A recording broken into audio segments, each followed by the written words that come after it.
Beginning, the palace beneath the twin suns. The twin suns of Kael'thar burned like molten gold across the horizon, bathing the alien palace in light that shimmered through its crystal spires. Inside, the air smelled faintly of ozone and lavender, the scent of the Vyr'eth, the royal race that ruled this world. Elara moved silently through the grand halls, a human among giants. She was one of the few Terrans allowed to live on Kael'thar, part of a fragile peace treaty forged after a brutal interstellar war. Her job was simple: clean the palace chambers, polish the glass floors, and avoid eye contact with the alien nobility.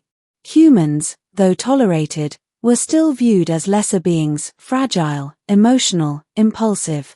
And Elara had learned the hard way that a single wrong glance could cost her everything. She'd been brought here 2 years ago, her ship caught in a crossfire between alien fleets. The Vyr'eth prince, Kael'thar, had personally ordered her spared, though she'd never understood why. He'd spoken to her only once since then, his voice smooth as obsidian. "Stay out of trouble, human. Your kind rarely survives it here." Elara had obeyed. She worked in silence, kept her head bowed, and lived in a tiny chamber beneath the palace gardens. But today, everything changed. Because today, she'd been summoned to the Dragon Hall. Middle, the beast and the prince. The Dragon Hall was sacred ground. No maid, human or alien, ever entered without permission. Yet the royal steward had called her by name.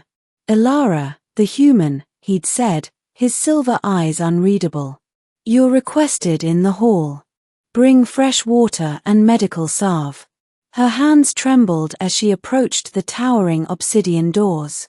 Inside, the air pulsed with power. The scent of smoke and iron filled her lungs. The alien prince stood at the center, tall and fierce, his armor reflecting the twin suns like liquid fire. His dragon, a massive creature of silver scales and blue flame, lay wounded beside him, its chest rising and falling in ragged breaths. "Your Majesty," Elara whispered, bowing deeply. Prince Kael'thar didn't respond. His attention was fixed on the beast's wound, a gash that oozed molten energy, searing through the marble beneath it. "Everyone else fled," he said finally, his tone low. "They fear its rage. I need someone with steady hands." Elara swallowed. "You want me to help?" His gaze met hers, the first time in 2 years. The prince's eyes, glowing faintly gold, softened for a fraction of a second. "Yes, human. The creature won't harm you unless it senses fear." That was almost a joke. The dragon's eyes opened ancient, intelligent, and burning like stars.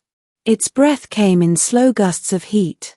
Elara moved closer, dipping a cloth into the water she'd brought. Every instinct screamed at her to run, but she didn't. She pressed the damp cloth against the beast's wound. It flinched, rumbling deep in its chest, and a spark of energy leapt from its skin to her hand. The shock made her gasp. Kael'thar stepped forward, alarmed. "Did it hurt you?" Elara shook her head. "No, it's fine." But it wasn't. The dragon's gaze had locked onto her, not with anger, but something else. Curiosity. Recognition. It sniffed the air, then exhaled softly, its flame dying to embers. Its head lowered, resting against the floor and then against Elara's knees. Kael'thar froze. The entire hall went silent. Even the guards at the door stared in disbelief. No one touched a Vyr'eth dragon without dying. And yet here it was, the royal beast, the prince's bonded companion, nuzzling a human made like a loyal pet. "What?" Kael'thar breathed, stepping closer. "What did you do?" I just cleaned the wound," Elara stammered. The dragon rumbled again, almost a purr. Kael'thar's expression hardened, though his voice softened. "It's chosen you." "Chosen me?" "In our law," he said slowly, "when a dragon chooses someone, it's a bond of life. Of spirit." Elara blinked. "You mean?" "You're bound to it now," he said quietly. "And to me." The days that followed. The next morning, Elara woke to whispers. Everywhere she went, alien servants stared at her as though she'd grown wings. Is it true? One murmured. The dragon marked her. She's bound to the royal line now, said another. Even the Empress can't undo that. Elara tried to ignore them, but it was impossible. Her once simple chores were gone. The steward had reassigned her to the prince's personal quarters as caretaker to the dragon. Its name, she learned, was Vyr'eth. When she entered the royal atrium, the great beast lifted its head and let out a low, pleased rumble. It nudged her gently with its snout, then folded its wings and settled at her feet. Prince Kael'thar stood nearby, arms crossed, watching. He hasn't eaten since the battle, he said. Now he won't eat unless you're near. Elara blushed. I don't understand any of this. Kael'thar tilted his head. Perhaps he sees what I cannot. They began to speak more often after that, small conversations at first. She learned that Kael'thar had fought in the border wars, that Vyr'eth was wounded saving his life. That beneath his cold, noble demeanor, he carried the weight of an empire. One night, as twin moons rose over the crystal city, Kael'thar found her sitting beside the dragon, humming softly. You have no fear of him, he said, sitting beside her. He's gentle, Elara replied. He just hides it. Kael'thar smiled faintly. Like his master. She dared to glance at him and for the first time, saw the exhaustion in his golden eyes. You're kind, she said softly. Just lonely. For a long moment, the only sound was Vyr'eth's slow, rhythmic breathing. Kael'thar turned to her.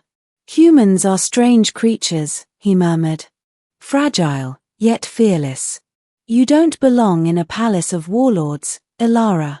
Then why am I here? She asked quietly. He hesitated. Then, almost reluctantly, said, because my dragon believes you do. The turning point.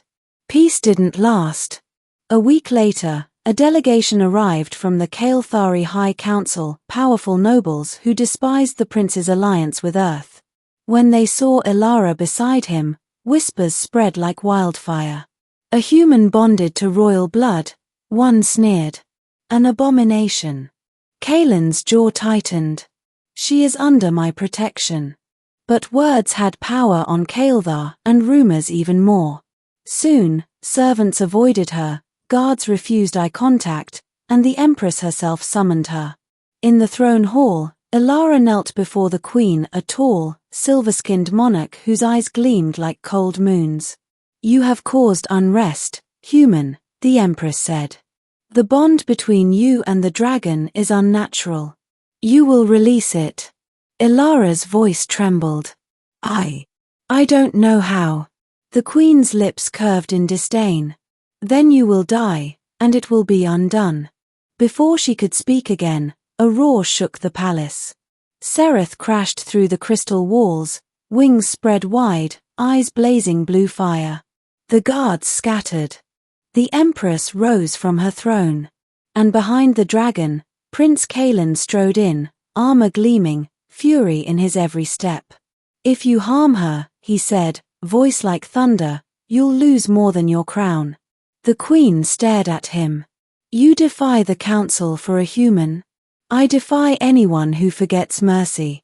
The dragon roared again, and then, to everyone's shock, its scales shimmered, splitting apart to reveal faint golden veins pulsing beneath the surface. Kael'thar turned to Elara. His merging, he whispered. Merging. A final bond linking all three of us. The Empress gasped. Impossible. But it wasn't.